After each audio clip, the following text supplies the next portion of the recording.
7 de la mañana con 35 minutos, 7:35 minutos, lo dicho, ya se encuentra con nosotros vía telemática el jurista, analista político, exasambleísta Ramiro Aguilar. ¿Cómo está, doctor Aguilar? Buenos días, bienvenido, les saludamos a los tiempos, qué gusto saludarle, feliz año. Gracias por estar en Punto Noticias de Radio Pichincha. Continúa la pugna en el Consejo de Participación Ciudadana y Control Social, que definitivamente no ha podido elegir al titular de la Judicatura. La Corte Constitucional ha reaccionado, les ha convocado para la próxima semana a una reunión y se espera que allí tal vez se abra el camino, se despeje el camino para solucionar esta situación. No se sabe si los van a mantener o no en los cargos, pero ¿cómo mira usted esta situación que se vive al momento entre la Asamblea, la Corte Nacional de Justicia y el Consejo de Participación Ciudadana? Buenos días, bienvenido. Muy buenos días, Liceña, Alexis, un saludo muy grande. A toda la audiencia de Pichincha Universal, creo que estamos a tiempo todavía. Mis mejores deseos para el año 2023. Hasta donde yo sé, el Consejo de Participación Ciudadana está destituido por la Asamblea.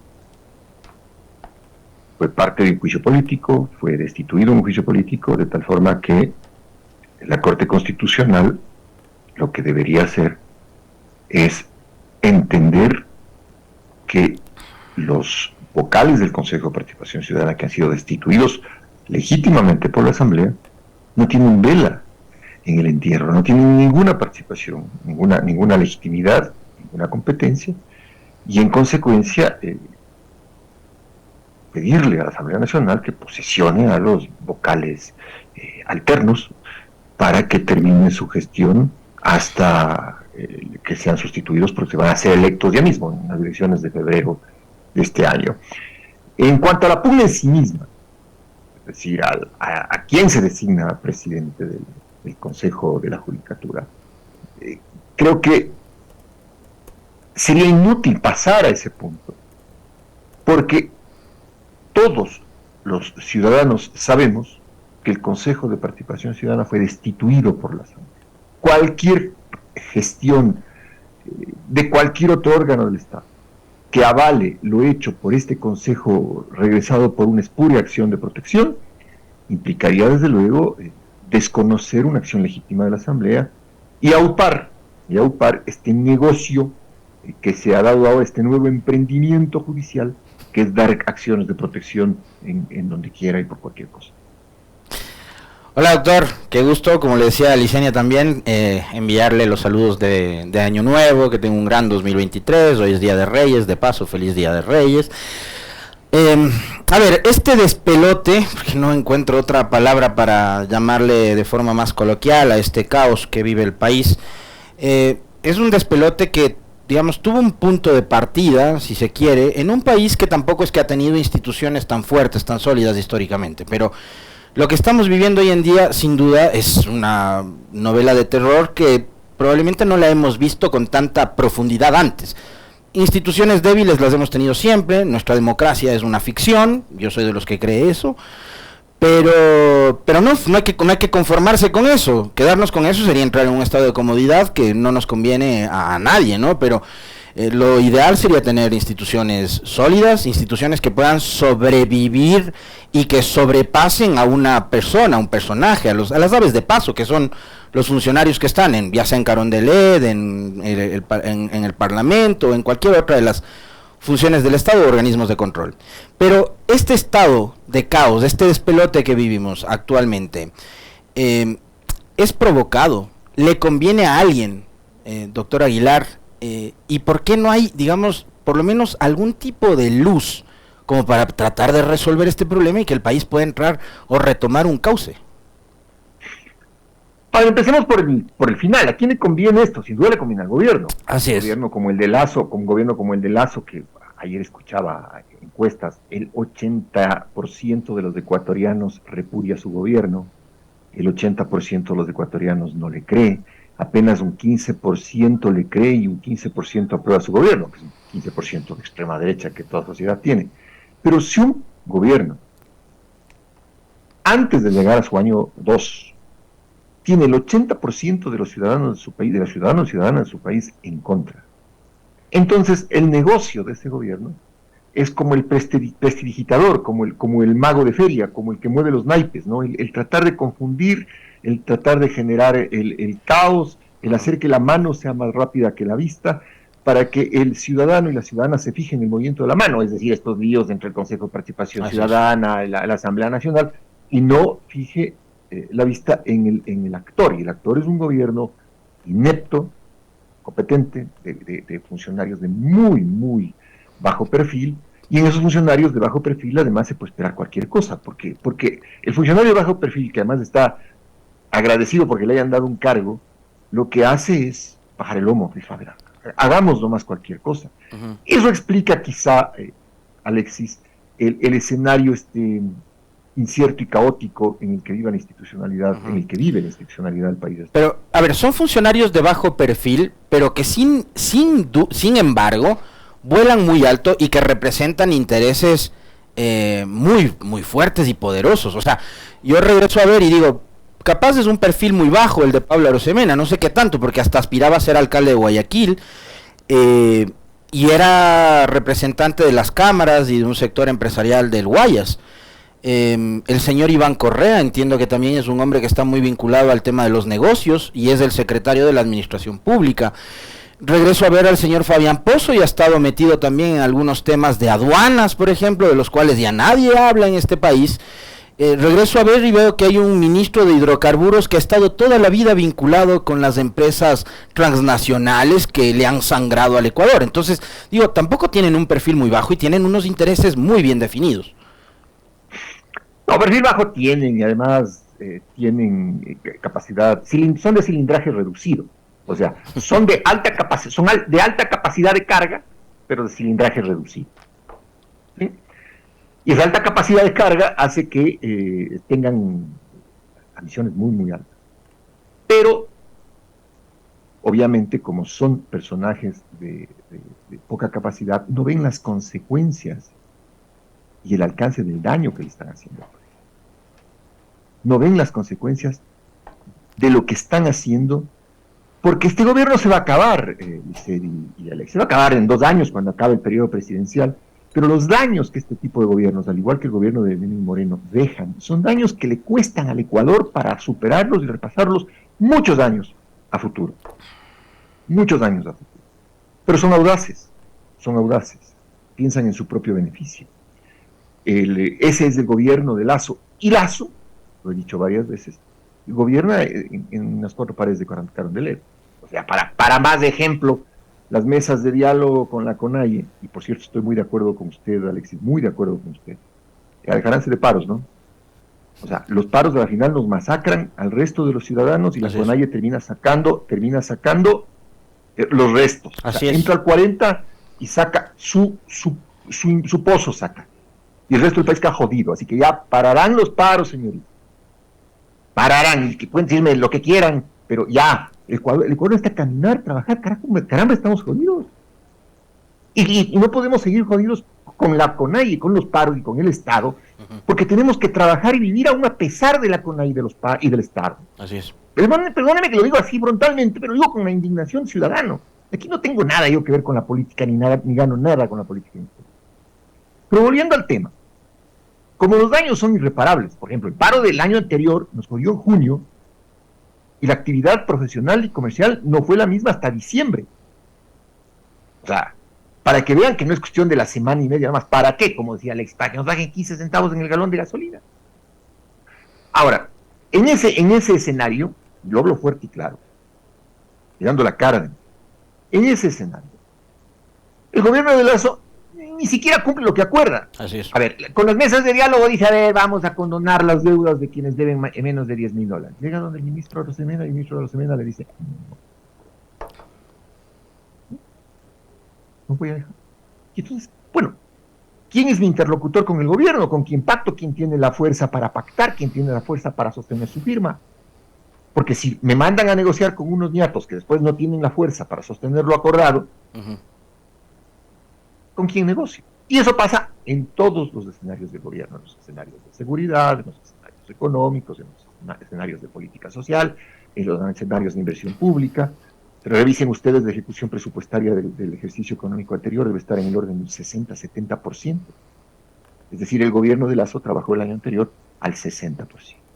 Frente a ese escenario complejo, mi querido Alexis y Liceña, lo primero que hay que decir es, a ver, los ecuatorianos, el gobierno de Lazo todavía le quedan 2 años y pico. Entonces tenemos que trabajar a pesar del gobierno. Y a veces también a pesar de la CONAIE.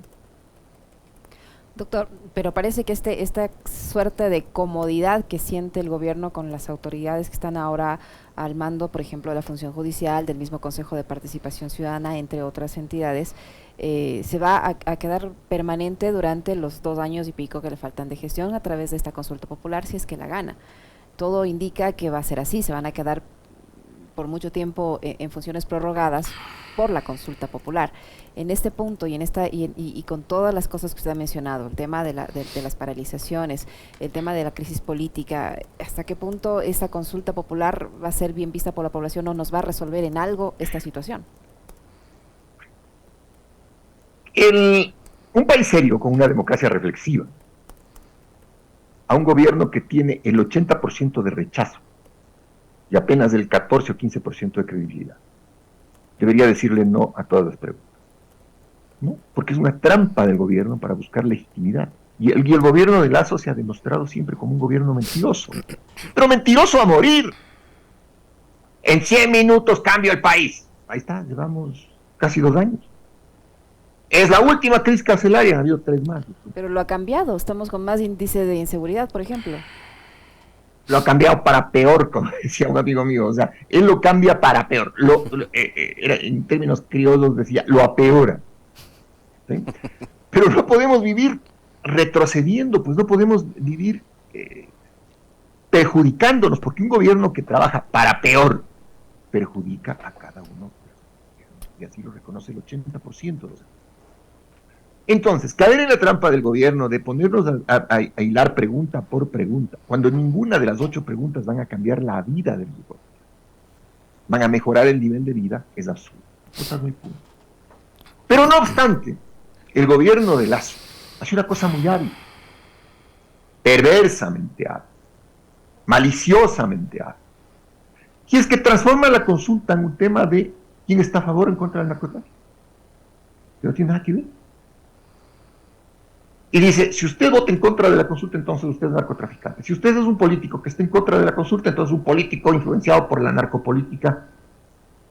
Y vamos a revisar pregunta por pregunta cuáles tienen que ver con el narco y cuáles. Primera pregunta, extradición de ecuatorianos. Está prohibida por la Constitución. Yo personalmente no tengo ningún problema en que se extradite un ecuatoriano. Pero lo que sí busco es que haya sindéresis en las actitudes de los gobiernos. En los Estados Unidos, en el Callejón de la Muerte, se encuentra un señor que se llama Nelson Serrano, que está condenado por haber matado a su socio y su familia. Y el gobierno ecuatoriano, varios gobiernos han influenciado para que se le conmute la pena de muerte al señor Serrano. Es ecuatoriano, que entró al país como ecuatoriano, pero que tenía la doble nacionalidad.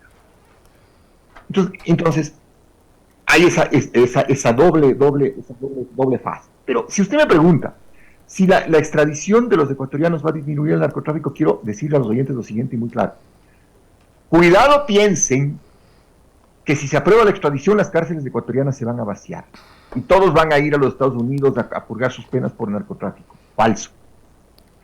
Lo que se busca es la extradición de los capos de la droga. Y en el Ecuador no existen capos de la droga porque el tráfico de la droga en el Ecuador lo hacen los carteles mexicanos. Ayer mismo en Culiacán, en México, la ciudad se volvió loca porque detuvo el gobierno de Andrés Manuel. Al hijo de Chapo. Al hijo de Chapo, obvio, el ratón Guzmán. Y parece que el ofrecimiento del gobierno de López Obrador es no extraditarlo a los Estados Unidos porque Culiacán se incendia. Entonces, México, que puede extraditar, que de hecho ha extraditado al Chapo Guzmán, ha extraditado a muchos narcotraficantes, no ha resuelto el problema de las drogas, ni la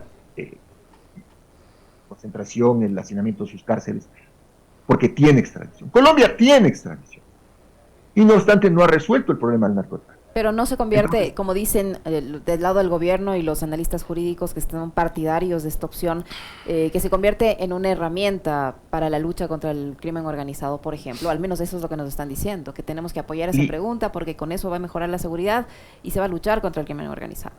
¿Pero en qué va a mejorar la seguridad? O sea, ¿usted cree que los choneros, los chone killers, los tiguerones, los lobos, la Tinquín, denme otra si me falta, la Policía Nacional, van a pensar o están pensando en que van a ser extraditados cuando cometen el delito, pero si ni les preocupa la cárcel. O sea, el primer paso es ser descubierto, el segundo paso es ser detenido, el tercer paso es ser condenado, el tercer paso es ser condenado, el cuarto es ir a la cárcel, y el quinto, si es que algún país lo reclama, es ser extraditado.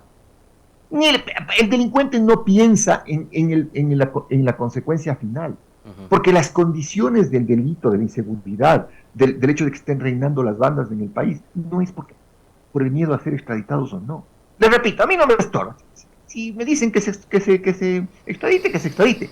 Pero no caigo en la trampa de que me digan, oye, con la extradición ya, porque las cárceles van a quedar libres, porque los Estados Unidos se van a llevar a todos los narcotraficantes, a todos los sicarios, no se van a llevar a nadie. Porque lo que buscan es detener a los capos, y los capos, los grandes capos, no la carne de cañón que está muriendo en las calles ecuatorianas, sino los grandes capos están en México y Colombia. Vamos a la segunda pregunta. Y en Miami, no se olvide, en Miami también, no es tan solo en México. Sí, sin duda. La segunda pregunta, el Consejo Fiscal, que la Fiscalía tenga un Consejo Administrativo distinto al Consejo de la Judicatura. Y si el narcotráfico ha penetrado Fiscalía, jueces y policía, ¿qué garantiza que no penetre también este Consejo Fiscal? Porque el problema, entienda Lazo y entienda la derecha recalcitrante, el problema no es quién esté en el gobierno, el problema es que somos una sociedad con un ADN colectivo, ético, muy en mal estado. La sociedad ecuatoriana tiene un quiebre ético muy duro. Y le voy a poner un ejemplo chiquito. Si la mamá de la señora Bernal no se llamara Otavalo, si se llamara Chiriboga, Martínez, lo que fuera, no tendría cierta prensa la desvergüenza y el deshonor de hacer público lo que han hecho esta campaña de trolls y de redes que han hecho para poder suavizar la imagen del femicida Germán Cáceres. El mal está en la sociedad. Es la matriz ecuatoriana la que está mal. De ahí salen miembros del Consejo Fiscal, del Consejo de la Judicatura, no salen de fuera del planeta. Entonces, haga Consejo Fiscal o no haga, eso no va a cambiar la calidad de la Fiscalía. Vamos a la siguiente rapidito. Es la del número de asambleístas. Sí, en toda asamblea hay más o menos un 40% de vagos. Es decir, si usted reduce el número de 137 a 70, tendrá el 40% de vagos. ¿Por qué? Porque la asamblea nace de la sociedad, de ahí vienen los candidatos. La siguiente pregunta, que la asamblea elija autoridades de control. ¿Para qué? Para que negocien ahí. Lo mismo que están negociando en el Consejo de Participación Ciudadana. Siguiente pregunta, que el Consejo de Participación Ciudadana sea elegido por la asamblea. Pero ya un consejo disminuido, sin capacidad de elegir autoridades de control. Entonces, ¿para qué tiene el consejo? ¿Para qué están candidatizándose estos señores y señoras que están ahí haciendo propaganda de algo que ni saben? Voy a ir al Consejo de Participación a generar empleo. ¿Para qué? Es la sociedad ecuatoriana el problema sobre lo que hay que trabajar. ¿Que van a hacer un sistema hídrico? Obvio, pueden hacerlo sin necesidad de consulta. Que se den recursos por temas ambientales a los pueblos y a las nacionalidades. Pueden hacerlo sin consulta. Y se me escapa por ahí otra pregunta. ¿Cuál de ellas, salvo el tema de la extradición, tiene que ver con el narcotráfico? Y eso suponiendo que fueran extraditados narcotraficantes, pueden pedirse la extradición de criminales que vengan a refugiarse en el Ecuador. Entonces, al final de cuentas, el gobierno encontró el filón. Digan que todos los que se oponen a la consulta son narcotraficantes. Y pueda que les salga bien, que les suene la flauta, pueda que les salga bien, porque el trabajo mediático, el trabajo de los opinólogos, lo que acaba de hacer Licenia, hay una maquinaria de opinólogos y de medios corporativos que están repitiendo el discurso. Y probablemente si pasa y gana la consulta en la consulta de la extradición, tendremos un ecuatoriano extraditado cada 10 años. Y sin embargo tendremos el problema de la droga, porque el problema de la droga y del narcotráfico está en otro lado, entre otros lados, en la propia corrupción de la Policía Nacional, que es el ente encargado de perseguir. Doctor Aguilar, usted ha mencionado algunos temas y ha mencionado también algunas instituciones sobre las cuales vale la pena comentar. Una de ellas es la policía. En términos generales, la seguridad del país no estaría como está si no hubiese un gobierno tan cicatero y tan avaro que no le da los recursos que necesita la fuerza pública para enfrentar como tiene que enfrentar a la inseguridad. O sea, si vemos que hay cosas tan elementales como patrulleros que tienen que ser empujados porque ya no andan, debe ser porque no hay recursos para repararlos. O si hay UPCs que se están cayendo a pedazos porque ni siquiera les pintan las paredes, tiene que ver porque no hay recursos para dar mantenimiento a esas instalaciones. Muchas de las cosas que usted ha mencionado, que tienen que ver con la consulta popular y cómo le está vendiendo el gobierno a través del marketing político como la gran solución a la inseguridad, se podrían resolver con decisión política que no la hay. Y al frente de la inseguridad en este país, o al frente de la seguridad, está un tipo como Diego Ordóñez. Si usted quiere referirse a él, su buen, mal desempeño, por favor, está en todo su derecho, doctor Aguilar. El paso de Carrillo, que ahora va a ser sometido a un juicio, a un par de juicios políticos, lo que ha venido haciendo Juan Zapata, lo que dejó haciendo la señora Alexandra Vela, que de paso dijo que no entendía nada de seguridad. Y lo que fue el pasado también, María Paula Romo al frente del Ministerio de Gobierno y de la Policía. Y hoy tenemos una institución como la Policía, que yo creo, demócrata como soy, convencidísimo además, de que sin ser el sistema perfecto es el menos malo. Creo que en una sociedad la fuerza pública es necesario, pero una fuerza pública profesional, no una fuerza pública en donde haya violadores, femicidas, asesinos, narcogenerales, delincuentes, robacarros. Lo que pasa hoy con la policía, ¿cuál es el diagnóstico que usted hace con respecto de la situación por la que está atravesando esta institución? Lo que ha sucedido con Cáceres, lo que pasa hoy con Elizabeth Otavalo, que de paso no solo son ataques de troles, ¿no? Ayer le escuchaba a un radiodifusor de esta ciudad, de esas vacas sagradas que tiene el periodismo, citando mal una cuenta de Twitter falsa, atribuyéndole a un abogado que le mandaba decir a Elizabeth Otavalo que Casadita se defiende mejor. O sea, estupideces de ese nivel dicen los periodistas en este país. Eso es lo que permite la libertad de expresión en Ecuador. La situación de la policía y la seguridad. Con el gobierno avaro y cicatero que tenemos, doctor Aguilar. ¿Sabe cuál habría sido una buena pregunta, Alexis, para la consulta popular?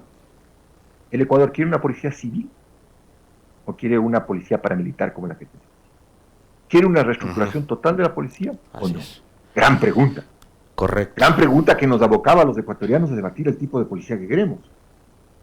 Yo no le daría $1 adicional a una policía cuyo jefe de criminalística en Esmeraldas en los días anteriores fue puesto preso por haber sido acusado de violar a una chica de 19 años en Ambato.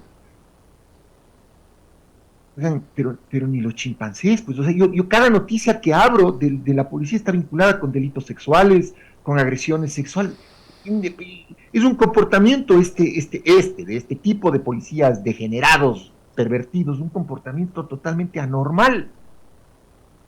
O sea, si un observador del comportamiento de las especies diría, ¿por qué hay tanto delito sexual en la policía? Tendría que cuestionarse de alguna manera. No, como que fuera cualquier cosa. Como que fuera cualquier cosa. A la policía hay que reformar. No va a ser fácil, porque la policía representa grupos de intereses muy poderosos, muchos de ellos vinculados al delito, a diversas clases de delitos. Pero la gran pregunta que debió haber puesto el gobierno es esa. ¿Queremos una policía civil? Manteniendo desde luego los grupos tácticos, manteniendo las unidades especializadas, manteniendo desde luego los grupos antimotines en ciertas ciudades y con capacidad de reacción, pero una policía civil, donde no se retire un general a los 50 años a ganar el resto de su vida $4,000 que le cuesta al Estado un montón de plata, cuando está en condiciones de trabajar hasta los 65 años como el resto de los ecuatorianos. Esa era la pregunta. ¿Qué va a hacer esa pregunta Lazo? Esta campaña que se ha dado estos días de suavizar la imagen del feminicida Germán Cáceres, ¿de dónde cree que sale?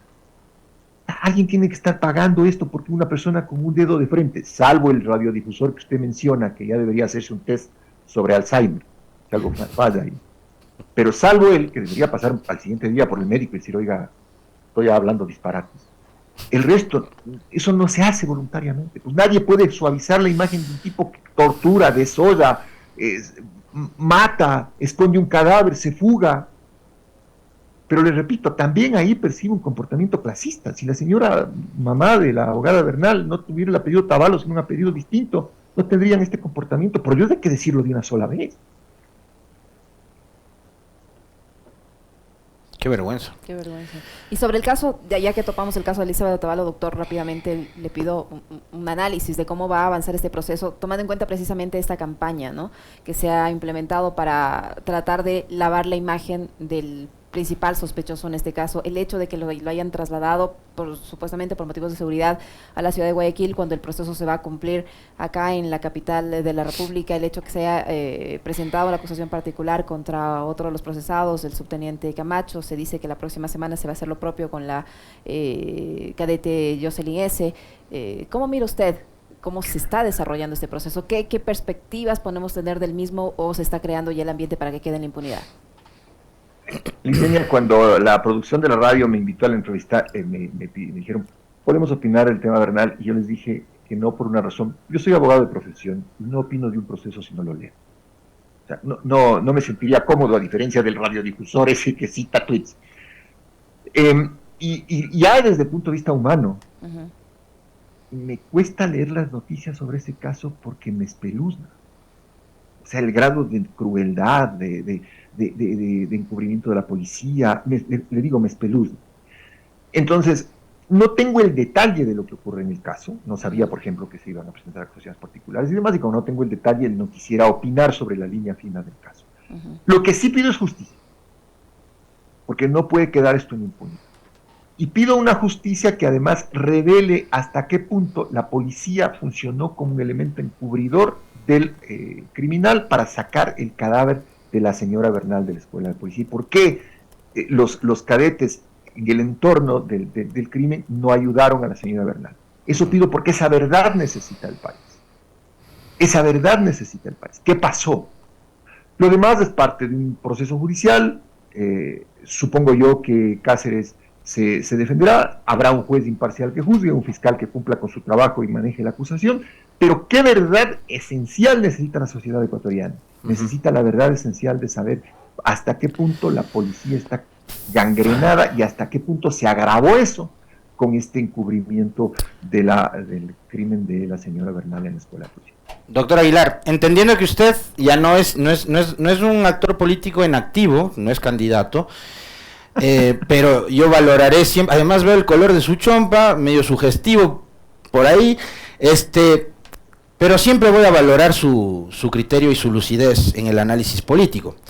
Y lo que está pasando en Ecuador no es tan ajeno a lo que pasa en la capital de la República, y a Quito le están llevando probablemente a vivir un escenario todavía más caótico del que ya hemos vivido en los últimos 4 años y probablemente en las 2 últimas administraciones municipales. No sabemos si Yunda va a poder o no va a poder posesionarse si es que es elegido alcalde.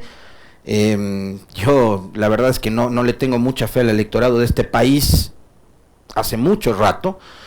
Eso podría suceder, pero no sabemos si va a poder o no posesionarse, si va a poder ejercer o no el cargo en caso hipotético de que resulte electo.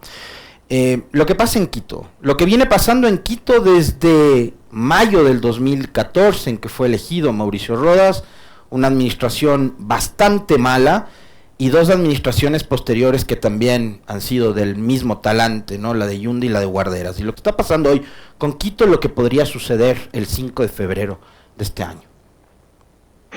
En Quito hay muchos indecisos, Alexis, hay muchos indecisos. Hay fácil un 50% indeciso.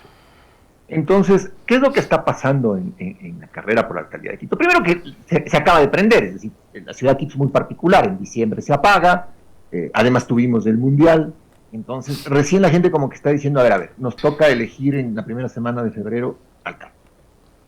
Y en todas las encuestas vemos que los candidatos están tratando de posicionarse en el electorado quiteño.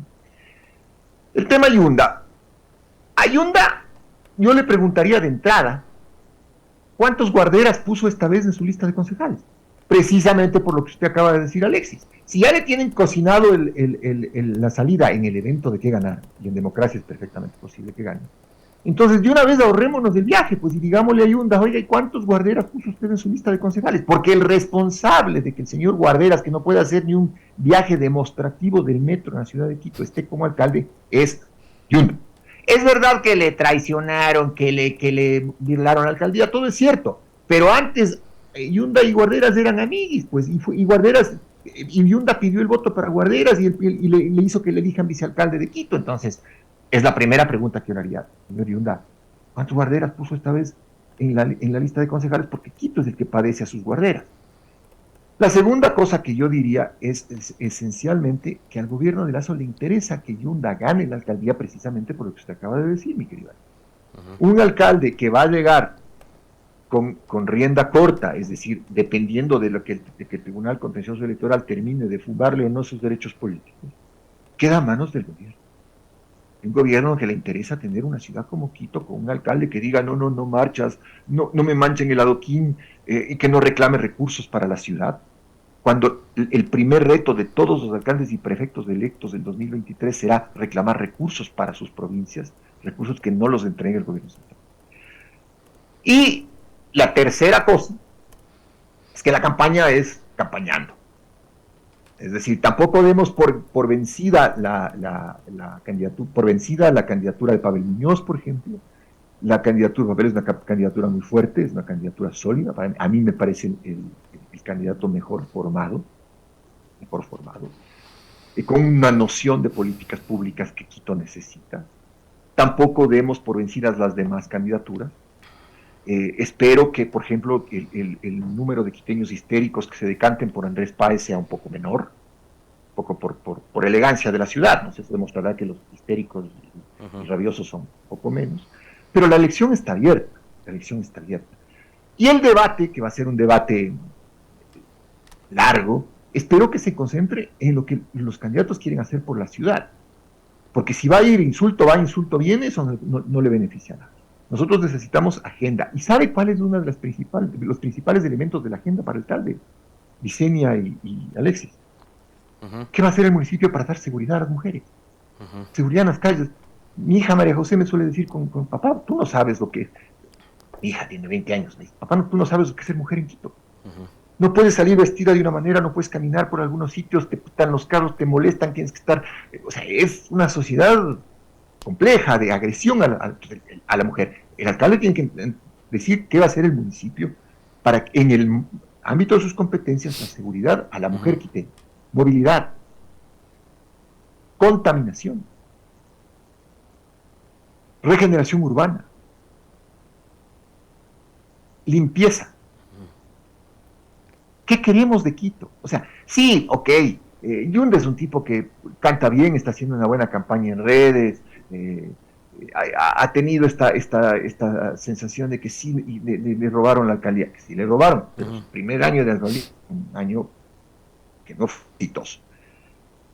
Pero Quito necesita ya, no solo la lloradera, pues, necesita obras, necesita políticas públicas, necesita equipo de trabajo, y creo que eso debe servir para escoger al candidato. Todo lo demás sería seguir caídos literalmente en el hueco que tiene la ciudad, en el municipio, que es un hueco que no solamente se refleja simbólicamente en los huecos que vemos en buena parte de la ciudad. Así es. Muchísimas gracias, doctor. Siempre un gusto conversar con usted a los tiempos. Muy amable. Fuerte abrazo. Gracias, doctor.